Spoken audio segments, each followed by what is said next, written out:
Sony's looking to streamline its phone offerings, walking away from the ultra high-end. But before we can gauge whether this experiment is a success, we've got to get this phone out of the box. I'm Juan Carlos Bagnell for Pocketnow, and here's our first impressions of the Sony XPERIA X. Sony, limping its way back into the North American market. You'll notice the DHL packaging here as our first review unit arrived DOA. We have to send a major thank you shout out to the folks at clove.co.uk for helping us out with the review unit to start our coverage. Now, the box contents are pretty conservative, basically just charger, cable, and origami practice paper.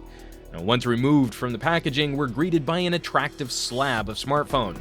Tight, angular corners with nicely rounded sides.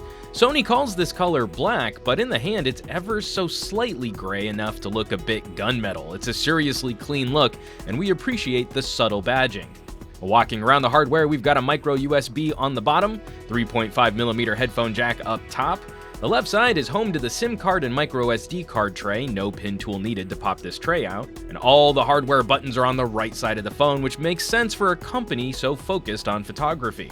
The back of the phone is where we'll find the 23-megapixel main camera with single LED flash, and the front is where we'll find the 5-inch 1080p IPS LCD, flanked by front-firing speakers.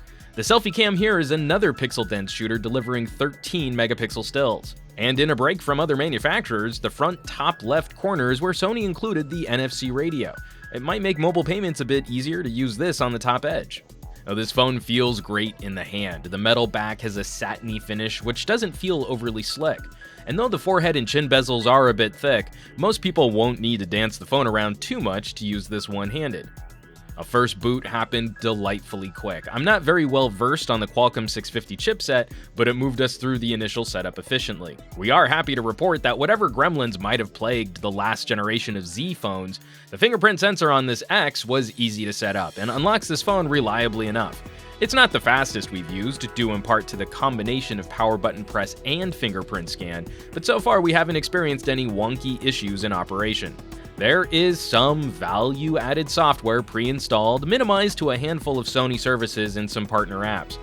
Most everything can be disabled, but I'd really prefer being able to uninstall programs like AVG.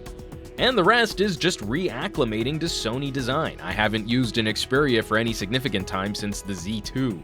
Happily, Sony has taken a step back from more deliberate skinning. Elements like the notification shade and the settings menu feel pretty stock. But I am going to have to tinker with this app drawer arrangement, probably just go back to something alphabetized. So how does this thing perform with a 600 series processor? How does the camera stack up to lower resolution competition? Does Sony maintain its reputation for top-tier audio? Well, to answer all of those questions, you'll just need to tune back in when we deliver our full review coming soon. As always, thanks so much for watching. Be sure to subscribe to this channel for our full Xperia coverage and hit that thumbs up button for a little extra positive reinforcement. For Pocketnow, I'm Juan Carlos Bagnell. You can chat me up on Twitter and Instagram as Some Gadget Guy, and I will catch you all on the next video.